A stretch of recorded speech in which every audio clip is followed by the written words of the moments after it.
الفيديو ده بخصوص الناس اللي بتسأل كل الاسعار اللي عندك وكل الموبايلات اللي عندك. صعب ان انا اقول لك كل الموبايلات اللي عندي موبايل وسعر وتفصيله تفصيله. تعالى كده قرب لهم، تعالى هات الاول صف الابهات كده من بدايه ال 8 تي لحد ال 53.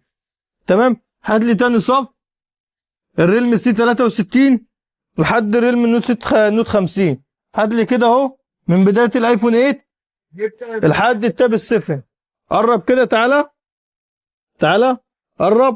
قرب لهم واحده. قرب لهم كده، هات لهم الحاجه واحده. تعالى لي كده على الصف ده، اللي فيه الانفينكس والفيفو ده. تعالى لي ليه 20 اهو، واحده. جبت لهم بالتفاصيل. تمام. لو حابب تعرف اي حاجه ابعت لي عليها وانا اقول لك امكانياتها وسعرها وكل حاجه عنها. تمام. واهم حاجه ايه؟ صل على النبي.